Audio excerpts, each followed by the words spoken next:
अस्सलामुअलैकुम बच्चों, आज हम एक interesting multiple choice question solve करेंगे। सवाल है कि एक रेगुलर हेक्सागन में इसके डायगोनल की लेंथ और उसकी साइड की लेंथ के दरमियान रेशियो क्या होता है। हमें 4 ऑप्शंस दिए गए हैं, तो चलिए स्टेप 1 से शुरू करते हैं। सबसे पहले यह समझना जरूरी है कि रेगुलर हेक्सागन होता क्या है। रेगुलर का मतलब है कि इसकी सभी 6 साइड्स बराबर हैं और सभी अंदरूनी एंगल्स भी बराबर हैं। अगर हम साइड की लेंथ को s मान लें तो सबसे इंपॉर्टेंट प्रॉपर्टी यह है कि एक रेगुलर हेक्सागन को हम 6 बिल्कुल एक जैसे इक्विलैटरल ट्रायंगल्स में तकसीम कर सकते हैं। जैसा कि आप डायग्राम में देख सकते हैं, हेक्सागन का सेंटर O इन सब ट्रायंगल्स का कॉमन पॉइंट है। स्टेप 2 में हम साइड लेंथ और सेंटर के बीच का ताल्लुक देखते हैं। क्योंकि हेक्सागन 6 इक्विलैटरल ट्रायंगल से बना है, इसका मतलब है कि हर ट्रायंगल की तीनों साइड्स बराबर हैं। अगर हम ट्रायंगल OAB को देखें तो OA, OB और AB तीनों की लेंथ बराबर होगी। चूंकि AB हेक्सागन की साइड है जिसकी लेंथ S है, तो सेंटर O से किसी भी कोने वर्टेक्स तक का फासला, जैसे कि OA या OB, वो भी S के बराबर होगा। अब आते हैं स्टेप 3 की तरफ, जहां हम डायगोनल को आइडेंटिफाई करेंगे। एक रेगुलर हेक्सागन में 2 तरह के डायगोनल्स होते हैं, एक छोटा और एक लंबा। सबसे लंबा डायगोनल, जिसे हम प्रिंसिपल डायगोनल भी कहते हैं, वो 2 आमने सामने वाले वर्टिसेस को मिलाता है और सेंटर से गुजरता है, जैसा कि लाइन AD। जब भी क्वेश्चन में सिर्फ डायगोनल लिखा हो तो आमतौर पर उससे मुराद सबसे लंबा डायगोनल ही होता है। स्टेप 4 में हम इस लंबे डायगोनल की लेंथ कैलकुलेट करेंगे।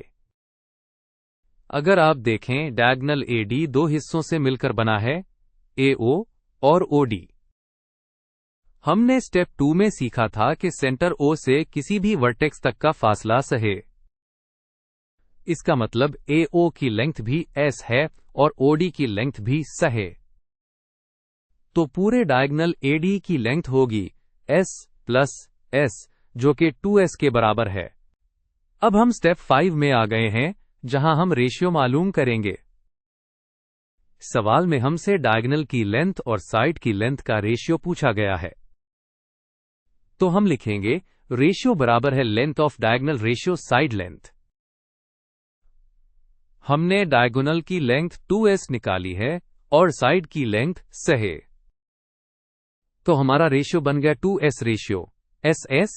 स्टेप 6 बहुत आसान है, हमने इस रेशियो को सिंप्लीफाई करना है। हमारा रेशियो है 2S रेशियो S। आप देख सकते हैं कि दोनों तरफ कॉमन है। जब हम रेशियो को सिंप्लीफाई करते हैं तो हम कॉमन फैक्टर से दोनों हिस्सों को डिवाइड कर देते हैं। यहां से डिवाइड करने पर हमारे पास 2:1 बच जाता है। तो अब हम आखिरी स्टेप यानी स्टेप 7 पर हैं। हमारा सिंप्लीफाइड रेशियो 2:1 आया है। अब हम इसे दिए गए ऑप्शन से कंपेयर करते हैं। ऑप्शन B बिल्कुल हमारे जवाब से मैच करता है, जो कि 2:1 है। इसलिए ऑप्शन B हमारा करेक्ट आंसर है। यहां एक और बात नोट कर लें कि जो छोटा डायगोनल होता है उसकी लेंथ S√3 होती है, जिसका रेशियो 1 से √3:1 बनता है, जो कि ऑप्शन A है। लेकिन क्योंकि सवाल में स्पेसिफिक नहीं था, हम हमेशा लंबा डायगोनल कंसिडर करते हैं। तो बच्चों, इस सवाल का फाइनल और करेक्ट जवाब है ऑप्शन B यानी 2:1। ये रेशियो हमेशा याद रखें कि रेगुलर हेक्सागन में लॉन्गेस्ट डायगोनल इसकी साइड से दुगना डबल होता है।